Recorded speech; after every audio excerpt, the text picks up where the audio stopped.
근데 저기도 마찬가지예요. 트럼프가 이재명을 푸대접을 하든지 말든지 그게 문제가 아니라 그 푸대접은 우리가 오롯이 받는 거예요. 오롯이. 만약에 미국이 이재명을 개무시하잖아요. 그러면은 한국인이 개무시 당하는 거라니까요. 그 아픔이 있어야 돼요. 이재명을 칭찬해 주는 게 아니라 우리는 이재명을 뽑아서 트럼프한테 개무시 당하는 나라가 된 거예요.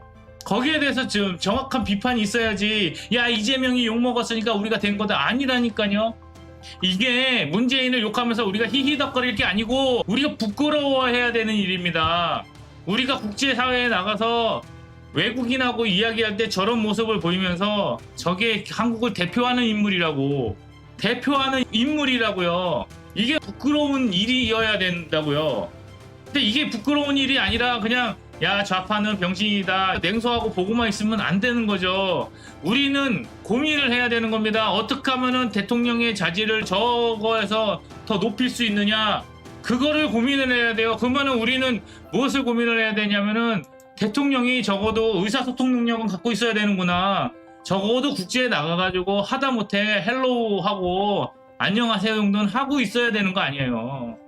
아유, 나도 우리나라 뽑은 한국인이 아니고 싶죠. 문재인 보유국 아싸 이런 게 얼마나 많이 돌았습니까? 그게 안타까운 거죠. 그러니까요, 우리가 이재명을 뽑은 한국인이죠. 거기에 통감해야 되는 겁니다. 웃긴 게 뭐냐면은 윤석열이 대통령일 때 저쪽에서도 우리한테 비아냥거렸지. 이찌기들 윤석열 뽑아 좋았냐? 막 이러잖아. 그러면은 윤석열이 대통령 된 게 우리의 탓만 있는 게 아니라 저들의 탓도 있다고요. 그러면 이재명이 대통령 된 게 누구의 탓도 있는 거예요? 우리의 탓도 있는 거지. 그거를 디폴트로 깔고 가야 됩니다. 우리가 이재명을 대통령 되게 만들었다라는 거는 우리 책임이라고. 나중에 이재명이 트럼프 앞에 가서 그럴 수도 있죠. 개쪽을 당할 수도 있지만 개쪽을 당했을 때 우리의 마음이 야, 이재명 개쪽 당했네 좋네, 이게 아니라 야, 우리나라가 미국한테 저런 취급을 받는 나라가 됐구나. 예전에는 미국하고 어깨동무하고 같이 동맹국으로서 이렇게 위치를 갖고 있던 나라가 지금은 저렇게 개차반 취급을 받는구나 하고 마음 아파야 된다고요.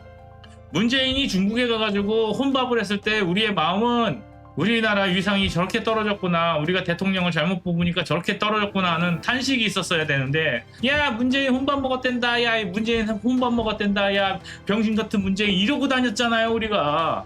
그러니까 우리가 이런 거예요. 이 선거가 내란 심판의 선거예요. 그러면 이재명이 데리고 가는 이 나라에 대해서는 책임이 하나도 없어? 우리는 내란 심판은 보수기 때문에 우리는 떳떳한 거예요? 그럴 수는 없다라는 거죠. 우리는 이 선거에 대해서 안타까움도 있어야 됩니다. 우리가 이준석을 뽑아서 이재명이 되게 한 게 아니라니까요. 우리가 이재명이 되게 했기 때문에 내란 심판을 한 게 아니라니까요. 저는 이준석의 간표는 이준석의 메시지이지 내란 심판에 대한 메시지는 아니라고 봅니다. 태극기가 잘못한 게 뭐가 있습니까? 태극기는 괜찮아요. 문제는 뭐냐면은 우리가 우리의 권위를 지켜나가야 된다고요. 그게 되게 중요한 겁니다. 우리가 대통령을 뽑는 이유도 뭐냐면은 우리가 국제사회에 나가서 우리의 권위를 높이는 일이 되어야 되는 겁니다. 선거라는 게. 근데 되게 한심했던 게 뭐냐면은 나는 김문수가 대통령이 됐으면 여러분들은 자랑스러웠습니까? 이준석이 대통령이 됐으면 여러분들은 자랑스러웠겠습니까? 아니에요. 지금 저는 약간 안타까운 건 뭐냐면 저도 이준석을 뽑았지만 이준석에게 안타까운 건 뭐냐면 이준석이 조금 더 연글어야 됩니다. 지금 대통령이 되면 오히려 이준석에게는 해가 돼요.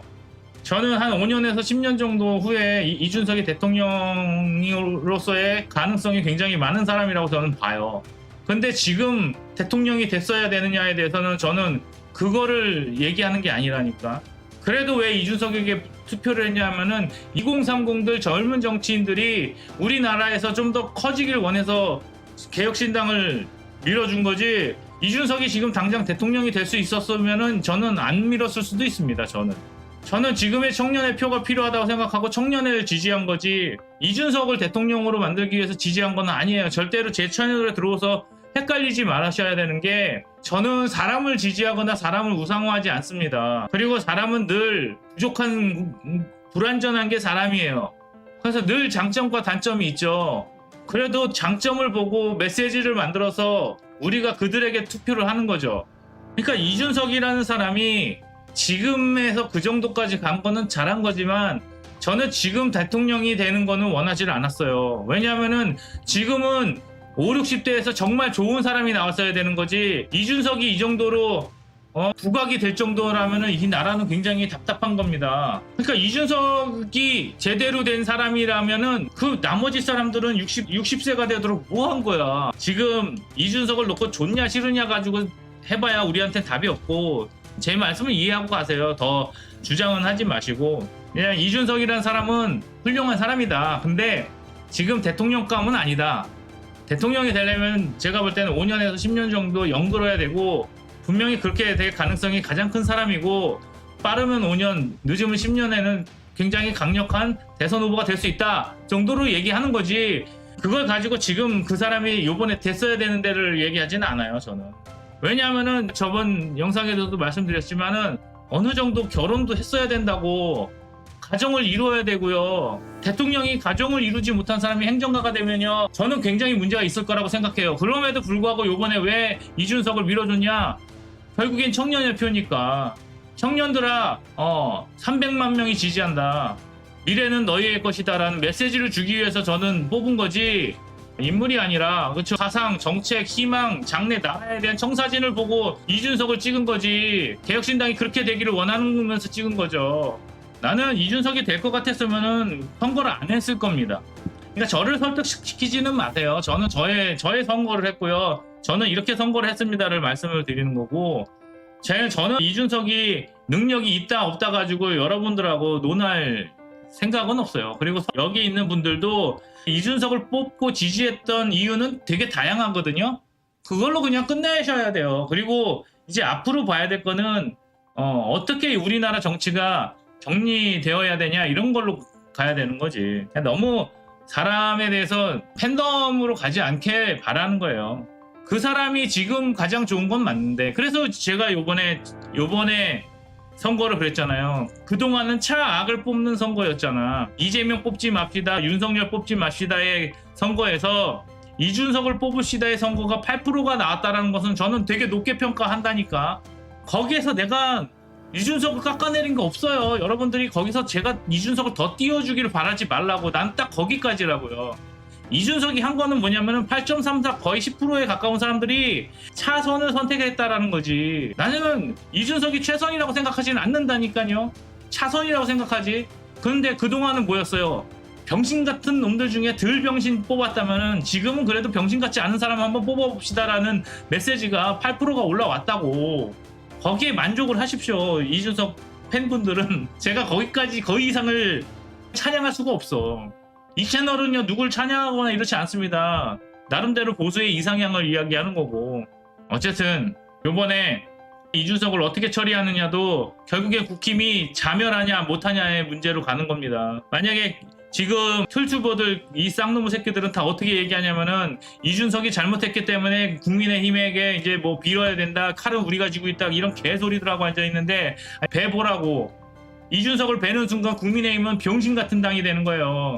이 정도면 나는 이준석 많이 빨아준다고 생각합니다.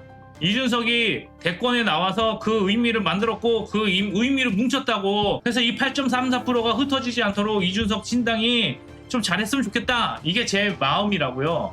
나도 한 10%면 성공이라고 생각했어요. 그러니까 그 정도로 보고 했으면 여러분들이 마음에 상처받을 게 하나도 없다고. 그런데 막 뭐 20%, 30% 기대를 했다면 거기에 이제 마음이 상하죠.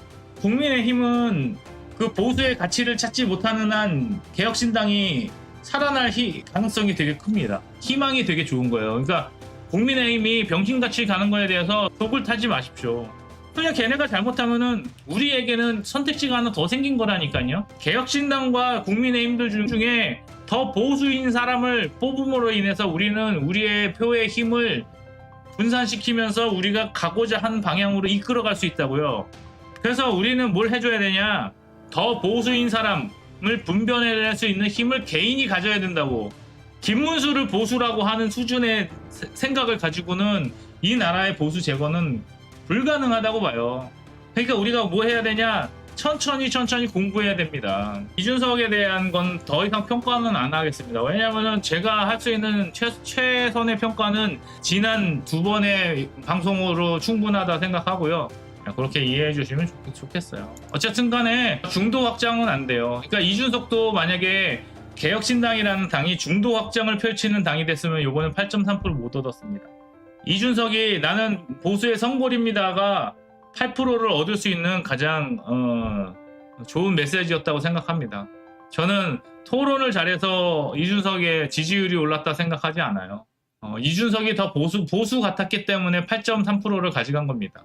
그래서 중도 확장이라는 거는요, 나는 정체성이 없습니다예요. 중도는요, 정체성이 없고요, 보수의 말하는 가치가 더 좋은지 진보가 말하는 가치가 더 좋은지 그거를 헷갈려 하는 사람들이 보수예요. 그래서 저는 개혁신당이 좀 더 보수의 가치를 가져가기를 원해요. 저는 이준석에 대해서 뭐 100% 지지를 하는 건 아니지만 그래도 한 80% 정도는 그나마 다른 놈들보다 낫다 정도였죠. 예. 안 보이는 요인들이 되게 많습니다. 그래서 저는요, 객관적인 얘기를 할 거기 때문에 여러분들이 좋아하는 설탕이 많이 쳐지지 않습니다. 목 넘김이 좋은 채널은 아니에요. 그래서 아마 듣다 보면은 조금 껄끄러움이 있으실 거예요. 근데 그 껄끄러움을 쓴 약이라고 생각하시면 좋겠어요. 박근혜 퀴즈는 박근혜가 정치를 들여서 그런 거고, 노무현 퀴즈는 노무현이 유학을 보내주는 그 몇몇의 그룹들이 있었습니다. 우주 탐사의 이소연 같은 여자들과, 이준석은 또 이제 노무현 장학금을 받은 사람이죠. 그런 그 장학금과 혜택을 받은 사람들이 있어요. 자기 스스로가 자기의 정체성을 이야기할 때 퀴즈라고 한 건데 뭐. 노무현은 어떻게 우리가 정리를 해줘야 되냐면은 권위주의를 해체한 사람으로 봐야 됩니다. 그러니까 노무현을 위대한 사람으로 보면 안 되고 권위주의를 해체시켜서 우리나라의 권위가 땅에 떨어지게 만든 사람 중에 하나가 노무현이에요. 아무튼 그렇습니다. 저희 채널은요, 돈을 추구하는 채널이 아니어서요, 여러분의 인기를 먹고 살려고 하지는 않아요. 그러니까 그게 제 평론이 마음에 들면은 들어오시는 거고, 마음에 안 드시면 나가면 돼. 제가 여러분들이 이준석을 빨아주는 것을 빠는 채널이 아니라고 수십 번 얘기를 해드립니다. 제가 마지막에 지지는 했지만 그 지지가요, 제 어떤 의미의 지지인지를 좀 찾아보시고 더 고민을 해보세요. 제가 그렇게 제 인생에서 누구를 그렇게 빨아준 적은 처음이고, 솔직히 그래서 더 채널이 성장한 거 저도 인정은 해요. 근데 그런 걸로 더 성장하지는 않을 거예요. 그런 줏대가 좀 있는 채널입니다. 좀 짜증나고 답답하실 수 있어요. 왜냐면은 막 빨아주지는 않으니까. 예, 시청해주셔서 감사드리고요. 또 찾아뵙도록 하겠습니다. 예, 감사합니다.